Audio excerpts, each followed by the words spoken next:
Hi, welcome back to Postbox channel and back to the tutorial for computer architecture and organization. This exclusive tutorial helpful for who are preparing GATE, UGC, NET and some of the university college level exam also. Today we are going to see the topic, the continuation, pipelining versus non-pipelining. What are the difference between pipelining and non-pipelining in the area of computer architecture and organization, and also the idea of pipeline process. How will be pipelining process helpful to improve the performance of the computer or CPU. On the previous session I explained about the introduction to pipelining, where I give the structure of the pipelining with a real-time example of water plant, that means mineral water manufacturing company, with examples also. If you have any doubts, kindly please visit the playlist and you can check the continuation. So first of all, in the pipelining, the output of one element always depends on the input next element. It's a continuation one where follow the pipe or chain structure. And here generally a program present in the memory, whenever fetch the program from the memory, and whenever want you can fetch the program from the memory, and also a program can be executed in 5 phases in the way of the program executed in the view of 5 phases, where concept instructions is called IF, that is instruction fetch, another is instruction decode, another is operand fetch, another is opcode execute, another one is the operand store, or you can say store operand. So there are 5 phases will be available whenever you execute the instruction. CPU can handle micro instructions. Number at a time it can execute the without overlapping, execute the instructions simultaneously without wasting the time. Now if you want to understand better, first go to non-pipeline, then we come to the pipeline. Let's assume that we are going to execute the instruction I. We are using the pipeline here, non-pipeline. So in non-pipeline, what happened? First step is what the same instruction fetch, instruction decode, operation fetch, opcode fetch, opcode execution, and operand store. So remember here, whenever the instruction is there, it will. What is the use of this one? First it will fetch the instruction from the memory, then the instruction will be decoded. After decoding, the operand will be fetched, and after fetch the operand will be executed. At last store the operand, the result will be stored in the store operand or operand store. This is general thing. Now in non-pipelining, what happens means it waste and take lot of time, because whenever the instruction one, it will move to the IF, then move to IED, and move to OF and OE, at last OS, after completing the first instruction. Remember, after complete the first instruction only, it will take care of the another instruction called I plus 1. Again it go to the fetch, decode, execute, fetch, decode, fetch the operand, execute the operand, at last store the result, like that. Keep on. So once instruction completed the phases, then only it follow the next one. Similarly, once I plus 1 completed, then only it follow the I plus 2. That is happening in the non-pipelining. Let's come to, and moreover, this OS to time take to complete the operand store is called TP, that is called phase duration here, and this entire phase is called total instruction duration. This entire area, so entire area called total instruction duration. Now come to the pipeline. We will get how the instructions executed in the form of pipeline. Now here we say non-pipeline and pipeline. So simple and easy.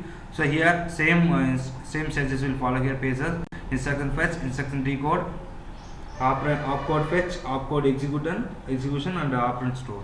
So whenever, remember here, whenever the I first instruction in the first page and move to the third page op node, it allowed to take the next instruction. It start to take the I plus 1. Whenever the I plus in the stage of ID, that instruction to decode, it take care of the another space. So here no need of waiting, complete. Once in the instruction move in the stages, it allows the second one, and whenever whenever the I plus 1 in the stage of instruction decode, it take care of the another instruction parallelly allowing.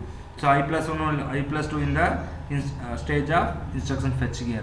So like that we will continue, and we can save time. Here we are wasting time, here we can save the time. So now we check the phase duration, how long it take for a pipelining. In pipelining, it take totally 1, 2, 3, 4, 5, 6, 7 only. So it take only 7. So phase duration 7, but in a pipeline, this non-pipelining take 1, 2, 3, 4, 5, again 1, 2, 3, 4, 5, again 1, 2, 3, 4, 5, total 15. So the already allowed here, so it take 15. So like that we can check the phase duration also. So pipelining definitely save and improve the performance of the computer. Now the question is, where this these are used. Today modern purposes following this pipelining concept only, not others one. Pipelining is one of the big area and domain in the big area also. We need pipelining because it improves the parallelism and also increase the system performance where in the form of throughput here. Throughput means number of jobs done in the given cycle period. Number of jobs or number of work done in the single period. Let us go for another mode for exam and we see the contents of list also. So let's assume that the processor want to execute this instruction. So that example is A is A multiplies BA plus CA. So whenever go for this one, let's assume that it take 7 cycles, that is for I is equal to 1, 2, and so on 7 like that.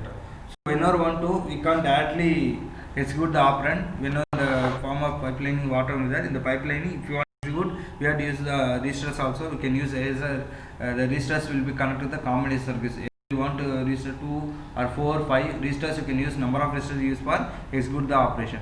Now let's assume that we have R1 register. First A move to the R1 and BA move to the R2 similarly, and now in the R3 register R1 multiplies R2. That means this only we are forming this one. So R1 multiplies R2, this speed move to the R3, and similarly CA will be in the not C1, CA will be in the R4. At last the result in the register R5 we can say R3 plus R4, because in the R3 what is there? In the R3 we have result of R1 multiplies R2, where R1 multiplies R1 instead of A we are using R1, instead of B using the R2. At last the result will be in the R5 only. This is the output area, this is the input area, this is the output area. Now so totally you can save this information, A multiplies BA plus CA, like that you can continue. Now diagrammic representation. So if you go diagramming, same A in the R1 register, ABA move to the R2 register and multiplies and this information in the R3, then CA will be moved to the R4 and adding this information, order will be the added. At last the result will be stored in the output result stored in the R5. Now we will see the one more mode for understanding better way how the contents of register in pipeline. So simple and easy. So here the contents of register in pipeline example, you can see clock pulse number and it consists of a segment 1, segment 2 and segment 3. In segment 1 what is there? We have registers R1, R2, and segment 2 we have registers R3 and 4. At last segment 3 R5. In first clock cycle, in first clock pulse number what happen means it just initializing A1 B1. So whenever come to the second pulse number, second clock pulse number, what happen? The A1 B1, the segment 2 take care of the A1 B1 and multiplies here. And whenever come to say clock pulse 3, because whenever the clock pulse number come to 3, the segment 2 take care of the A2 B2 and add this C2 and execute this entire instruction. Okay, so whenever come to continuous in the clock pulse number 4, the segment 2 again take care of the A3 B3 and add the C3. Then whenever come to clock cycle 5 continuation, it will execute this instruction A2 multiplies B2 plus C2. So like that pipelining will help to improve the system performance. These are all the points about the pipelining. I hope that you understand. Thank you for watching this video. Please kindly support and share with your friends.